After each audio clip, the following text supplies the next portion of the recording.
And now it's time for another Dice Tower review with Mike Vincent.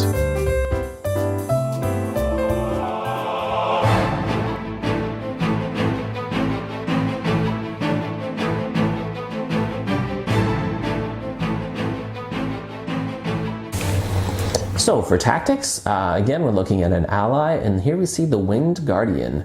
He has a cost of 2, has 0 willpower, 0 attack, but amazing 4 defense and 1 hit point. He is a creature and an eagle and reads Sentinel. Winged Guardian cannot have restricted attachments, and forced after an attack in which Winged Guardian defends, resolves, pay 1 tactics resource or discard Winged Guardian from play. So we see our first Eagle card. Now, as you will see, as more adventure packs come out, the Eagle keyword is certainly something that will continue to develop. So there is a very strong possibility of making a nice tactics deck with an Eagles theme. Having 4 defense is excellent. There's no doubt that this could be a very valuable blocker. But keeping in mind that you will have to pay a resource to do that. The other really nice thing, and where I have found the Winged Guardian really comes in handy, is for example, the Heirs of Numenor expansion, when you're having to do siege questing. Being able to quest with him with the defense of 4 just makes him a great card to bring along, especially because he's relatively cheap. For 4 defense, only having 2 cost is really nice, and I think if you're playing an Eagle deck, then this card is a no-brainer. It's too bad he only has 1 hit point, because if you do draw the wrong shadow card and an enemy is able to hurt him, he's going to die, or if there's a card that damages your allies, he's going to die. So he's a little fragile, but I mean, for 2 costs and 4 defense, especially with the potential to quest with him in siege quests, I think the Winged Guardian is an excellent card and a really neat card to include if you're going to be making an Eagles deck. And the other tactics card we see is an event, and it also has an Eagles theme, and it reads, "The Eagles are coming." It has 0 cost, which is nice in that it's free. It has the Eagle keyword and reads, "Action. Search the top 5 cards of your deck for any number of Eagle cards and add them to your hand. Shuffle the other cards back into your deck." So again, if you've only bought the core expansion and you've bought Hunt for Gollum, this card isn't going to be very handy because Winged Guardian is the only card you'll be able to use with it.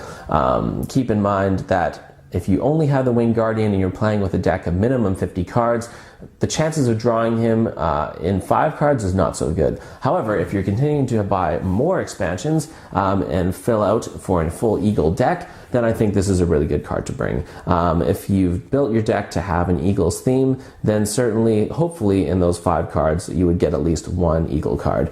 And the nice thing about this card is it says you get to add any number of Eagle cards. So if you happen to draw 2 or 3, then you get to add all of those to your hand. For a cost of 0, it's really hard to complain, and I think this is an excellent card and a must include if you are playing an Eagles deck. So moving on to leadership, here we see an attachment called Dunedain Mark. Has a cost of 1, it is a signal and reads, "Attached to a hero. Attached hero gains +1 attack. Action, pay 1 resource from attached hero's pool to attach Dunedain Mark to another hero." So personally, I love this card. It's so cheap with a cost of 1, and there's so many heroes that can benefit from an attack boost. Basically, whatever hero you've designated to be your attacker could always use another attack. And for characters like Legolas, who have a special ability where you'll be making progress for every kill, or for Dune here if you're attacking the staging area, or for Gimli or any other attacker, having that +1 is just really nice. Yes, there are weapons, but sometimes weapons have other things you need to consider. They tend to be a little more expensive than the cost of 1, and this card is somewhat versatile in that you can pay 1 resource to move this to another hero. So this card actually saved me a couple weeks ago when I was playing, and we added up all our attack strength. We just needed +1 more, and the only way we could figure out to work was to pay the 1 resource, move it to a hero who was readied, and then he was able to attack and kill the enemy we're trying to beat. So for the first time, I actually used the action, and it saved us. So yeah, I think Dunedain Mark is excellent.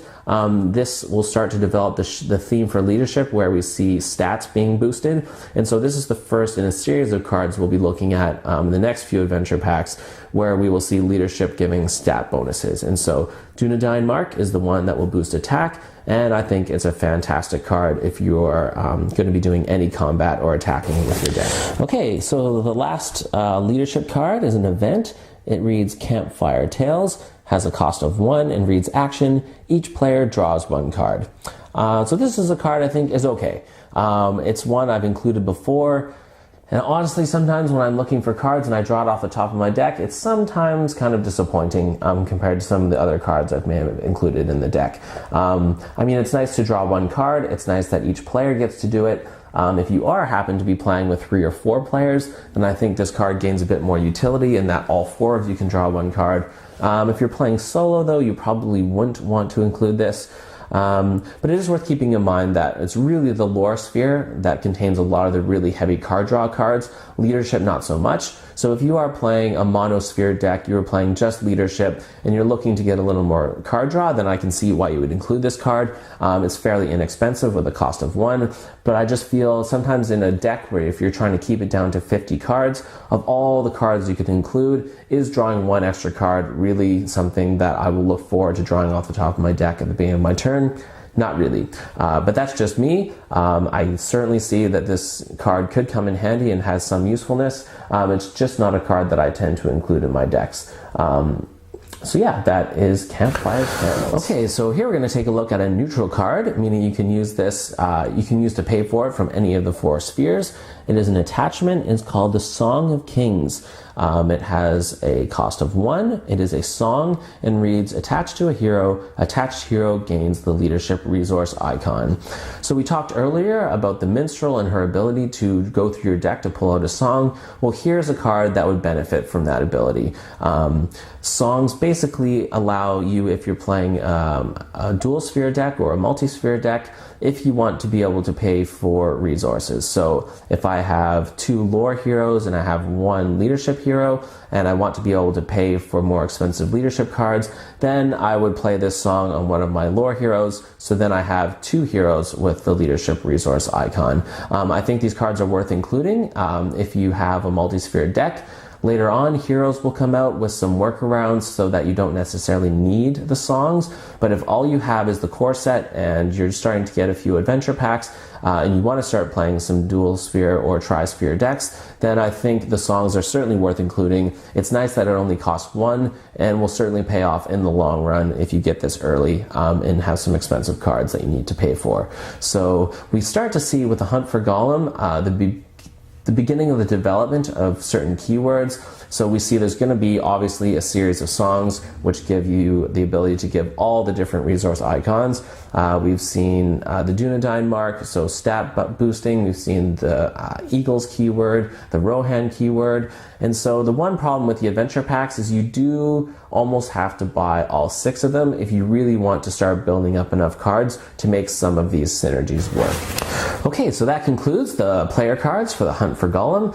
We'll continue to look through the different adventure packs for the Shadows of Mirkwood series. I thought it might be fun at the end of each of these adventure packs just to give you my top 3 from that adventure. So for this one, I think Dunedain Mark, the Winged Guardian, and Mustering of the Rohirrim to be the 3 best cards from this. Please keep in mind, this is my opinion. Certainly, I'm sure lots of you will disagree and have your own ones that you think are the best. But for me, the ability to give +1 attack, I think, is really handy. The Winged Guardian, this guy was so handy for me playing through the Heirs of Numenor expansion. Just being able to quest with him for defense for the siege quests totally makes him worth it. And so he was really nice to have. And I could see, though I haven't played a Rohan deck very much, if I were to build a Rohan deck, I think this would be a card I would want to include, Mustering the Rohirrim.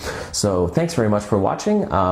Next week, I'm hoping to get through 1 adventure pack a week. So over the next 5 weeks, we'll be looking at the next 5 adventure packs for the Shadows of Mirkwood cycle. And yeah, please let me know what your favorite cards from this adventure pack are. Oh, and as a final note, I guess as a buyer's guide, As some of you have expressed in the comments that you're not necessarily looking to buy every expansion and have to be somewhat particular about which ones you're buying. For this one, I think it really comes down to the hero. So looking back at Bilbo Baggins, is the Hobbit something that you want to develop? Are you interested in playing an Eagles deck? I don't think this one is essential. However, I could see having the songs, so having the Song of Kings and being able to play with leadership is a card that would be very handy. And these 3 cards I featured here, if you're interested, for example, in an Eagles deck, these you might also want to look at. So not the best adventure pack in terms of player cards, but certainly some that could come in handy. So thanks very much for watching, and tune in next week when we take a look at the next adventure pack. Thanks so much for watching the Dice Tower videos. Find more great videos and reviews, as well as our top-rated audio podcast at Dicetower.com. You can also find other great shows at DicetowerNetwork.com. I'm Eric Summerer, and you've been watching The Dice Tower. The Dice Tower is sponsored by Cool Stuff Inc., where you can find great games for great prices. Cool stuff in stock. Check them out at CoolStuffInc.com.